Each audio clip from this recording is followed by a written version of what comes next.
dengan Nini Besti.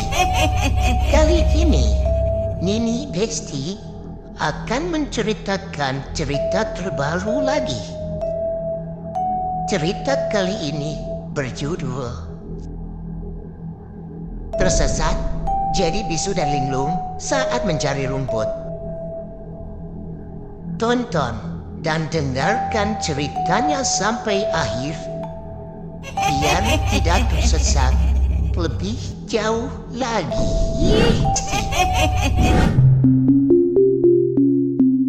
Pagi yang cerah mentari di ufuk timur tampak memberikan anjang-anjang akan kemunculannya tetes embun di ujung dedaunan, dan juga rerumputan perlahan menguap seiring dengan sorot mentari yang kian melebar memenuhi garis cakrawala. Bias mentari ternyata juga memicu alarm di hamparan alam. Suara jangkrik perlahan hilang digantikan kokok ayam yang saling bersahutan. Hal serupa juga terjadi di sebuah pedesaan, sebuah tempat yang bersahabat dengan alam. Hiruk pikuk warga perlahan mulai tampak. Para petani bersiap untuk mengais rezeki di pesawahan, tentu dengan bekal yang disiapkan istri-istri mereka di pagi buta. Sedangkan para juragan masih menikmati pagi dengan baju tidur yang belum sempat diganti. Bukan piyama, melainkan daster sederhana untuk para ibu dan juga sarung serta kaos oblong untuk bapak-bapak. Di ujung desa, tepat di ujung jalan setapak, terdengar suara kambing yang seolah merengek meminta jatah untuk makan. Wajar, suara ternak seperti ayam, kambing atau sapi sudah menjadi musik di pagi hari bagi penduduk desa tersebut. Beternak sendiri merupakan sebuah rutinitas warga di desa itu. Kelihayan beternak sudah diwariskan turun-temurun hampir di seluruh Nusantara, terutama bagi warga desa yang diuntungkan dengan sumber daya alam yang memadai. Rumah sederhana di ujung jalan setapak desa itu merupakan milik Pak Yusri. Beliau adalah petani dan juga peternak yang dikenal ramah. Pak Yusri sendiri sudah berusia kepala 5. Ia tinggal dengan istrinya, Bu Fatimah, serta anak bungsunya bernama Aziz. Sedangkan anak sulungnya bernama Arif sudah bekerja di kota, menjadi karyawan pabrik garmen. Arif hanya sesekali pulang kampung. Dalam sebulan mungkin hanya 1 kali ia menengok keadaan orang tua dan adiknya. Si bungsu Aziz merupakan bocah yang masih duduk di kelas 2 SMP. Sekolahnya berjarak 1 kilometer dari rumah. Aziz merupakan seorang bocah yang patuh dan juga gemar membantu orang tuanya. Ia sering pergi ke ladang, sawah, atau tempat-tempat yang dipenuhi rumput untuk membabatnya dan memberikannya pada kambing-kambing kesayangannya. Tubuhnya memang tidak begitu tinggi, tapi tampak sedikit kekar. Mungkin karena kebiasaannya mengangkat karung berisi rumput. Karena itu juga kulitnya terlihat gelap. Namun hal itu sangat wajar bagi anak pedesaan yang akrab dengan sinar matahari. Sebenarnya Pak Yusri sendiri tidak pernah meminta Aziz untuk pergi mencari pakan ternak. Namun Aziz memang terlihat gemar melakukan hal itu tanpa disuruh. Di hari biasa, ia pergi sepulang sekolah. Sekitar pukul 1 siang ia tiba di rumah, mengisi perutnya sejenak, dan segera bersiap mencari rumput. Seragam biru putih ia tanggalkan, berganti dengan kaos polos yang tampak sudah lusuh. Selepas itu ia pergi ke dekat kandang kambing, mengambil karung dan juga Arif sebagai alat utama membabat rumput untuk pakan ternak. Tak jarang ia juga berpamitan ke kambing-kambingnya. Total terdapat 4 ekor, sepasang indukan dengan 2 anak. Tentu kebiasaan Aziz sudah diketahui kedua orang tuanya. Mereka tahu bahwa Aziz akan pergi ke sekitar lapangan desa atau lahan kosong di dekat rumah Pak Amir untuk mencari rumput. Aziz akan kembali di sore hari. Namun berbeda ketika akhir pekan, Aziz akan menjadi pakan ternak di pagi hari. Walaupun ia berangkat tidak sepagi petani-petani di desanya.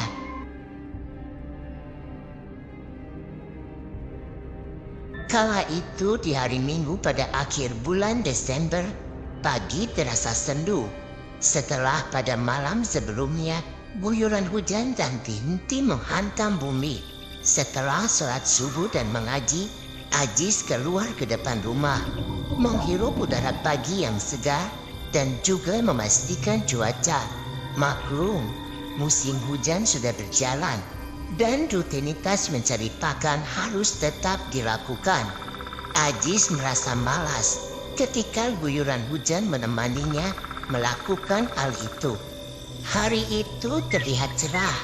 Mungkin hingga sore hujan belum akan muncul. Semangat Aziz mulai bertambah ketika di pagi hari teriakan ayahnya memekakan telinga. "Jis, coba kamu lihat ke sini." Mendengar panggilan ayahnya, Aziz segera berlari ke arah suara. Dugaannya tepat. Ayahnya berada di kandang kambing. Setelah kemunculan Aziz diketahui ayahnya, belum sempat ia melontarkan pertanyaan, tapi ayahnya kembali berbicara. "Si Ani hamil lagi, Jis," ujar Pak Yusri dengan wajah berbunga. "Wah, serius Pak?" jawab Aziz sembari mendekati kambing betina dan menyentuh perutnya. Tak lama kemudian ibunya menghampiri.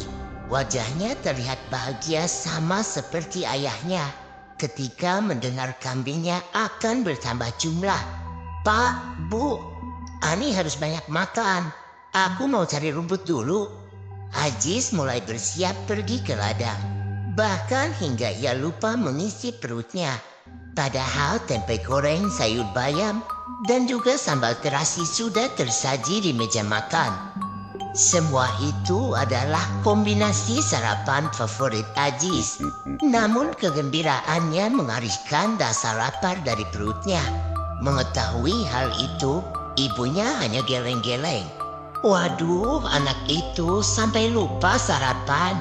Langkah Aziz menggebu ketika ia tahu harus mencari banyak rumput untuk kambingnya yang sedang hamil. Dalam perjalanan menuju ladang di dekat rumah Pak Amir, ia teringat sesuatu. Sehari sebelumnya ia melihat rumput di ladang yang ia tuju sedang tipis. Mungkin karena banyak warga yang mengambilnya. Mengingat hal itu, Aziz seketika mengubah arah langkahnya. Ia berencana mencari rumput di ladang kosong yang terletak di perbatasan desa. Ladang kosong itu memang dipenuhi rerumputan dan ilalang yang tinggi. Namun memang tidak pernah terlihat warga desa yang mencari pakan ternak di daerah itu. Aziz sendiri sebelumnya juga belum pernah mencari pakan ternak di tempat itu. Selain rumput yang tumbuh subur dan tinggi, terlihat pohon beringin yang cukup besar dan rimbun dengan dedaunan hijau tua. Sebenarnya hampir setiap hari Aziz melihat pohon itu karena memang tampak dari kejauhan.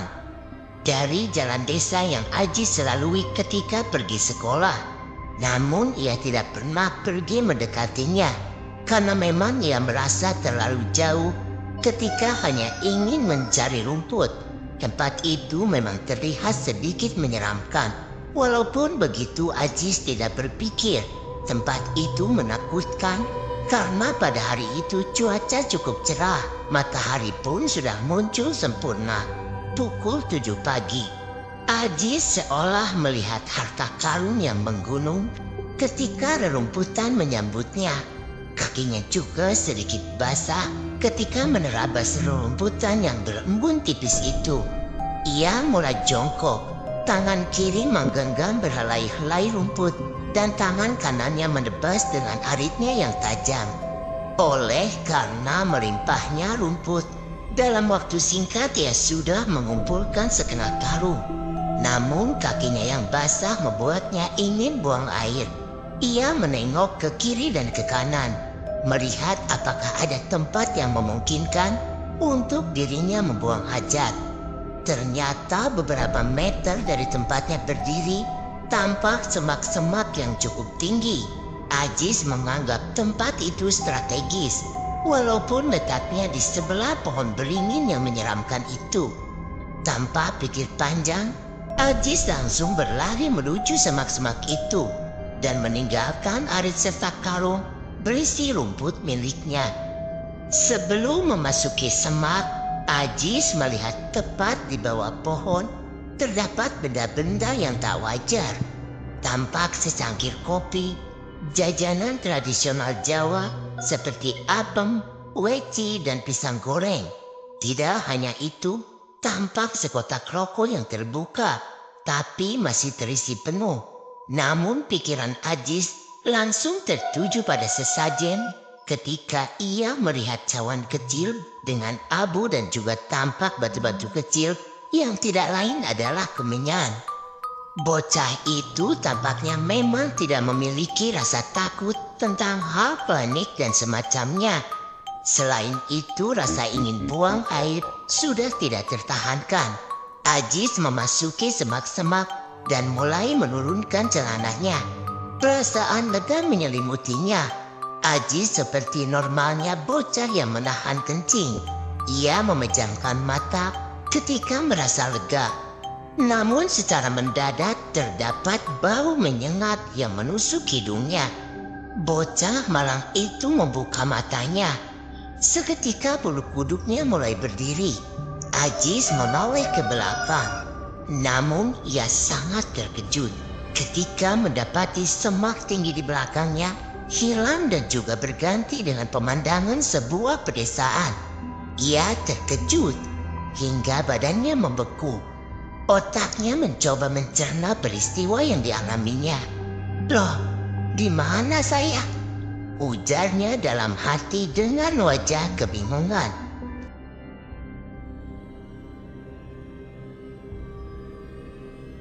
"Ajis! Jis!" teriak beberapa warga memanggil Ajis yang tidak pulang sejak tadi siang. Payusri dengan bapak-bapak lain di desa itu menyusuri dari malam ke pagi hingga malam lagi. Sudah terhitung 1 minggu pencarian itu dilakukan. Segala upaya mereka jalani, mulai dari bertanya pada teman-teman sekolahnya hingga menyusuri sungai yang berada di dekat desa. Namun semuanya sia-sia. Tidak ada satu orang pun yang melihat Ajis di desa sejak hari Minggu. Lain halnya dengan cara bapak-bapak. Para ibu melakukan ritual tradisional dengan memukul peralatan dapur serta berkeliling desa. Wajan, tampah, gayung, hingga ember plastik menjadi barang yang sering terlihat dibawa oleh warga desa tersebut di siang dan sore hari. Di hari ke-7, air mata Bu Fatimah sudah mulai kering. Tetangga yang berdatangan juga mulai berkurang. Rata-rata sebagian besar warga desa sibuk mencari bocah kesayangan Payusri dan Bu Fatimah itu. Di hari itu juga Aris datang dan menghujani orang tuanya dengan bermacam-macam pertanyaan. Namun tidak ada jawaban yang membuatnya puas. Payusri sendiri dibantu ketua RT setempat dengan melaporkan kasus kehilangan di hari kedua. Namun entah karena akses ke desanya yang cukup sulit atau kekurangan aparat yang bertugas, maka upaya pencarian juga berjalan dengan lambat. Tidak mau hanya menunggu bantuan dari pihak polisi, Payusri mencari sendiri baik siang ataupun malam di tempat-tempat yang dianggap pernah disindai putranya. Selama pencarian yang dilakukan bergantian oleh warga 7 hari 7 malam, desas-desus mulai muncul. Ada yang berspekulasi bahwa Aziz dibawa oleh residipis penculik anak yang marak beberapa tahun belakangan. Kabarnya anak-anak di bawah umur itu akan dibawa keluar Pulau Jawa untuk menjadi mesin pencetak uang dengan menjadi pengemis atau pengamen. Namun dugaan itu masih memiliki celah karena dalam kurun waktu Ajis menghilang, tidak tampak orang asing yang memasuki desa. Terlebih jalan menuju desa hanya satu jalur. Di sisi lain, para tetua desa memiliki keyakinan yang berbeda. Mereka mempercayai bahwa Ajis telah diculik oleh makhluk gaib. Semua desas-desus itu merambat dari mulut ke mulut di desa tersebut, hingga sampai juga pada telinga keluarga Ajis. Dugaan yang dibicarakan warga menghantam telinga dan hati orang tua Ajis. Begitu juga kakaknya yang jarang bertemu sejak 2 tahun terakhir. Di tengah malam pada hari ke-11, Pak Yusri melakukan upaya terakhir dengan meminta pada Tuhan. Dibandingkan dengan istrinya, ia lebih tabah dan menyadari bahwa semua sudah digariskan. Hatinya perlahan menerima dan mengikhlaskan tentang kemungkinan terburuk yang terjadi pada putranya. Walaupun air mata tidak terbendung dan perlahan melintasi pipinya dan jatuh pada sajadah. Walaupun dalam upaya mengikhlaskan, Pak Yusri juga memohon dengan penuh harapan petunjuk tentang keberadaan anaknya. Setelah 1 jam lebih Pak Yusri berdoa di tengah sunyinya malam, pria parubaya itu terlelap dengan mata sembab. Fisik dan mentalnya telah digunakan habis-habisan untuk mencari keberadaan putranya, sehingga ia terlelap dengan dengkur halus dan tampak damai. Masih dengan alas sajadah dan sarung yang ia kenakan, ia terbangun dengan keadaan tubuh yang pulih tanpa ada rasa lelah. Ia berdiri dan ketika pandangannya beralih dari sajadah yang ia pijak ke arah depan, ia terkejut setengah mati karena di depannya terdapat pohon beringin yang besar dan juga rimbun. Jaraknya hanya beberapa meter di depan ia berdiri. Di sana ia melihat ada seorang kakek-kakek yang sedang berdiri, seakan-akan sedang menunggunya. "Kamu kehilangan anakmu ya? Jangan khawatir, saya akan mengantarnya." Perasaan aneh muncul di benak Pak Yusri. Bagaimana ia tahu? Bahkan Pak Yusri tidak pernah melihat kakek tersebut sebelumnya. Namun ketika rasa penasarannya memuncak, matanya perlahan terbuka. Badannya digoyang-goyangkan istrinya yang sudah semenit mencoba membangunkan Pak Yusri yang mengigau.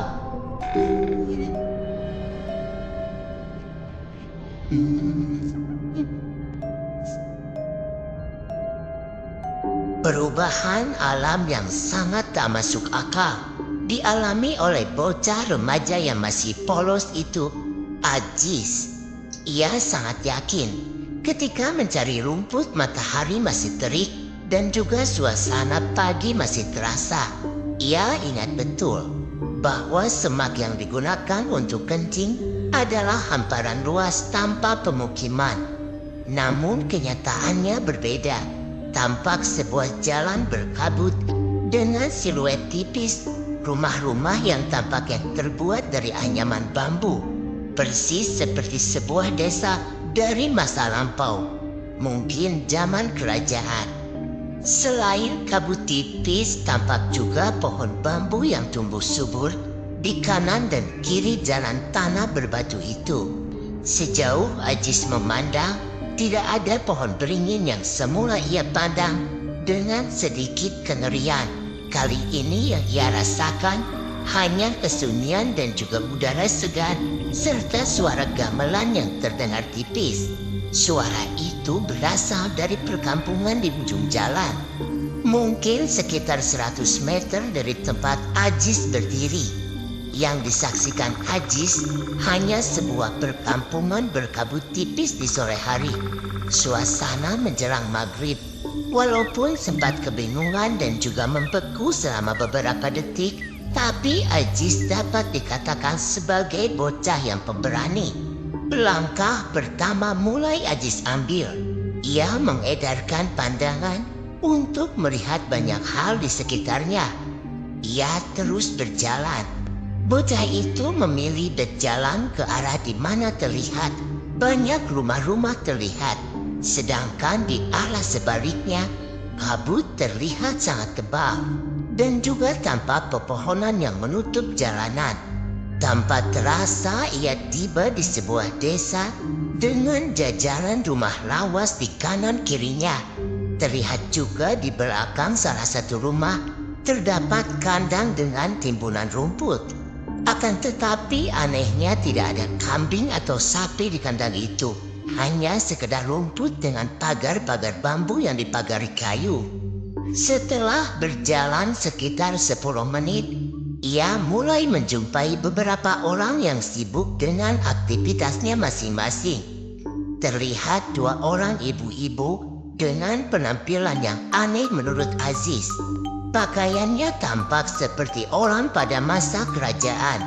Hanya mengenakan kemben dari dada bagian atas hingga 3 cm dari mata kaki.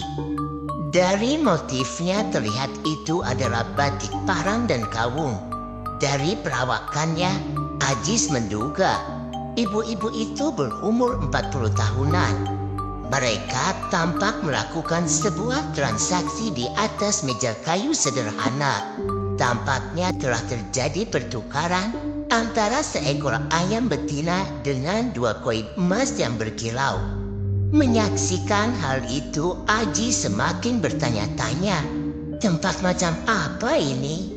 Selain itu, di sudut lain, ia melihat laki-laki yang bertelanjang dada dan hanya mengenakan celana panjang berwarna gelap, serta udeng yang melingkar di kepalanya. Ia tampak sibuk membuat pagar bambu di pekarangan depan rumahnya. Memang pandangan Ajis tidak sepenuhnya jelas melihat apa yang ada di depannya. Itu karena kabut yang memang membatasi jarak pandang. Keanehan lain yang disadari bocah itu adalah suasana seperti maghrib yang tidak kunjung berubah menjadi gelap.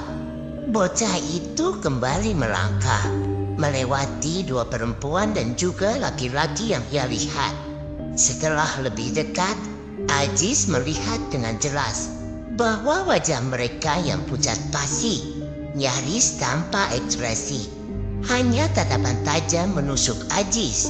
Di sisi lain, Ajis merasa sedikit takut karena dilihat dengan tatapan tajam tanpa ada kata yang keluar.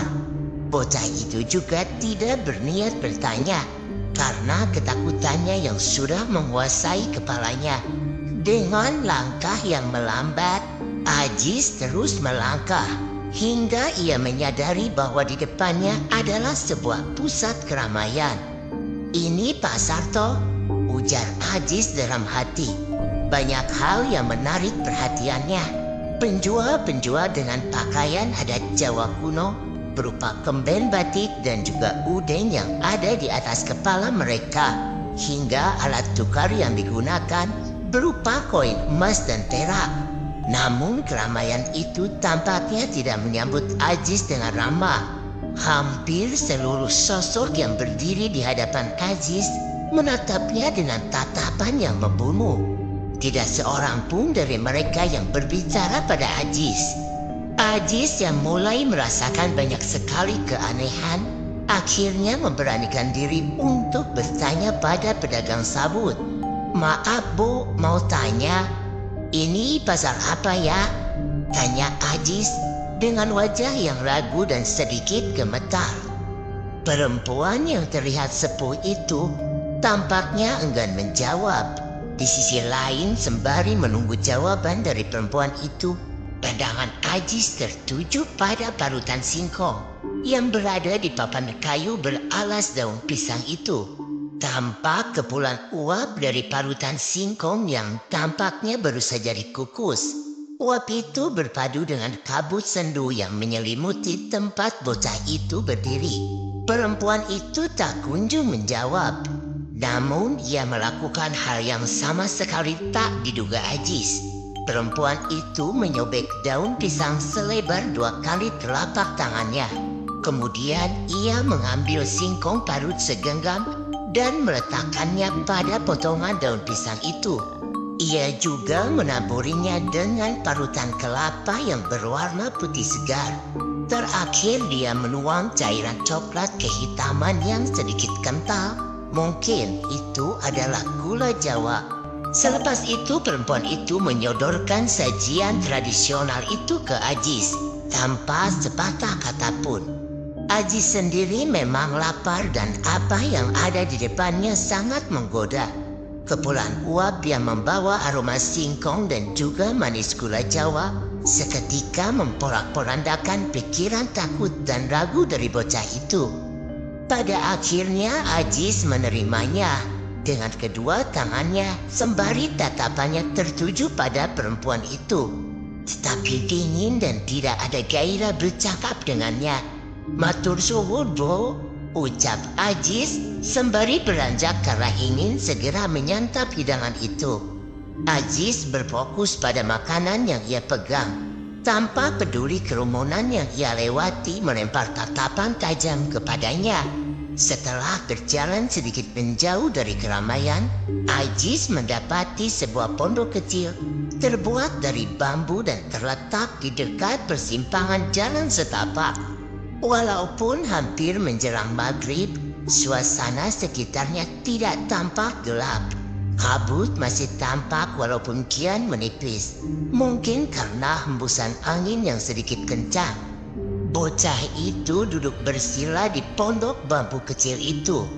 Tanpa basa-basi, ia menyantap dengan brutal sawut pemberian perempuan di pasar itu. Sebelumnya Ajis juga sering menyantap jajanan tradisional ini. Biasanya ibunya membuat jajanan semacam ini di hari Sabtu malam. Namun dari beberapa kali sawut yang pernah ia santap, kali ini yang paling lezat.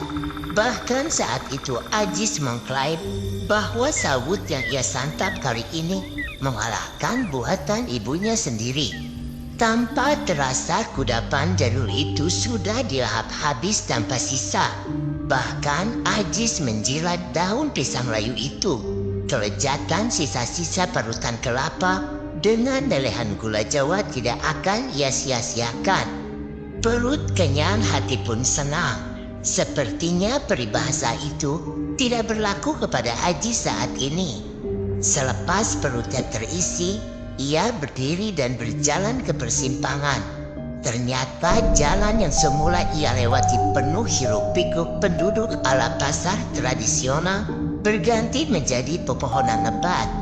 "Tuhan, apalagi ini?" ujar Ajis sambil menangis. Dengan kaki yang gemetar dan beberapa kali berteriak memanggil bapak ibunya, ia berjalan ke arah sebaliknya, berlawanan dengan arahnya datang di pondok bambu. Ia melewati sebuah perempatan yang sepi, tidak ada tanda-tanda kehidupan. Ajis berjalan lurus sekitar 20 menitan. Kakinya mulai lelah, sehingga langkahnya perlahan melambat. Ia berhenti sejenak, menghela napas dan mengelap cucuran keringat sebesar biji jagung di dahinya. Aneh, selain suara napasnya tidak ada suara lain. Tentu semuanya aneh di sini. Di tempat di mana banyak tumbuhan serta pepohonan, mana mungkin tidak ada suara burung atau jangkrik sekalipun. Bahkan di rimbunan bambu, biasanya Ajis menemukan tombgerek yang suaranya begitu nyaring ketika matahari mulai tergelincir ke ufuk barat. Ajis tidak ingin berlama-lama istirahat. Ia mulai berjalan lagi. Langkah demi langkah ia pijakan di tanah lembab di daerah antah berantah. Kejutan kembali datang ketika beberapa meter di depannya terpampang pondok bambu yang sama persis ketika awal ia datang. Bedanya saat ini letaknya sebelah kanan jalan. bukan di kiri. Artinya jalan lurus yang ditempuh Aziz berujung pada perempatan yang sama. Belum yakin sepenuhnya, ia mendekati pondok itu. Dan ternyata tepat di dekatnya terdapat daun pisang bekas makanannya. Saat itu Aziz yakin bahwa pondok bambu itu adalah tempat yang sama dengan yang ia jumpai pertama kali. Ternyata ia hanya berputar-putar saja. Aziz mulai menangis, memanggil bapak ibunya dengan suara parau. Suara tangisannya memecah keheningan. Di saat bersamaan, hembusan angin bertambah kencang. Terdengar suara langkah kaki yang semakin mendekat. Aziz membuka matanya yang sembab. Dengan kondisi yang tidak begitu fokus, pandangannya menangkap sosok kakek-kakek dengan baju serba putih. Jenggotnya pun demikian. Refleks pertama yang ditunjukkan bocah itu adalah berdiri dan tentu meminta tolong. "Mbah, tolong! Mbah, tolong!" Suara Aziz bergetar. Begitu juga kakinya. "Ini bukan tempatmu, nak. Ayo saya antar," ujar kakek tua itu sembari mengusap pipi Aziz yang terlihat ketakutan. Kakek itu menyuruh Aziz menutup mata dan tangannya memegang kepala bocah itu. Aziz mematuhi perintah itu. Ia merasakan ada hembusan angin yang sangat dingin serta bau kabut yang segar tapi menusuk. Hawa dingin itu hanya lewat sepersekian detik. Bersamaan dengan itu, sentuhan tangan kakek tua itu juga turut lenyap.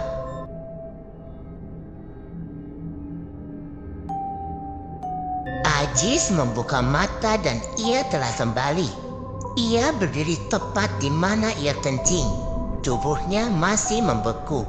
Otaknya masih memproses kejadian yang baru ia alami. Dalam hati ia berterima kasih kepada kakek tua yang saat ini entah di mana. Tepat di hari itu, hari ke-14 sejak Aziz dinyatakan hilang, ia kembali.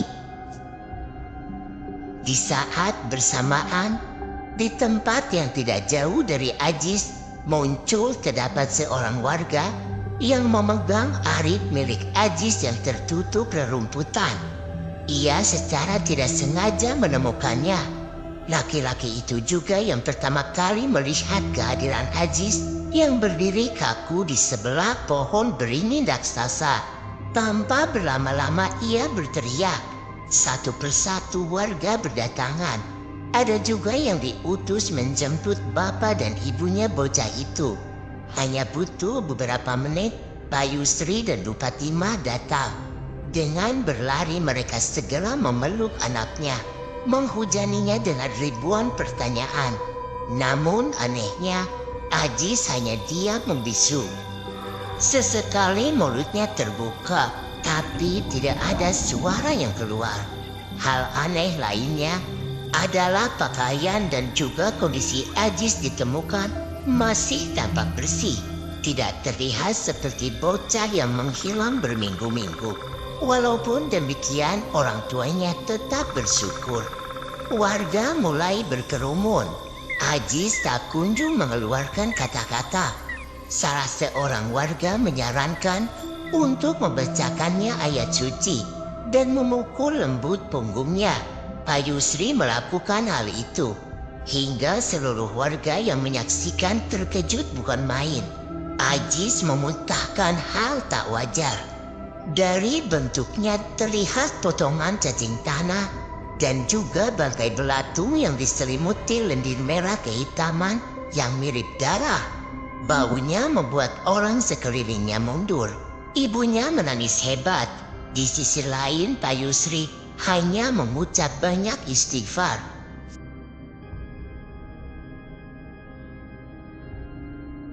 Cerita hilangnya Aziz menjadi buah bibir dan belum terpecahkan.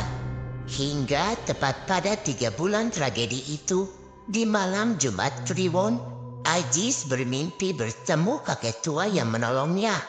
Bahkan di tempat yang sama, kakek itu hanya memberikan petua singkat. menyuruh Aziz menelan daun bidara dengan mengucap bismillah dalam hati. Keesokan harinya, Aziz menuliskan permintaannya dan tanpa ragu orang tuanya mengabulkannya dalam beberapa jam. Usahanya berhasil. Aziz dapat kembali berbicara walaupun mulutnya masih sedikit keluh. Perlahan ia dituntun ibunya mengucap Allah. Hanya dalam beberapa menit Aziz normal kembali. Dan disinilah Aziz mulai bercerita tentang semua yang ia alami 3 bulan lalu.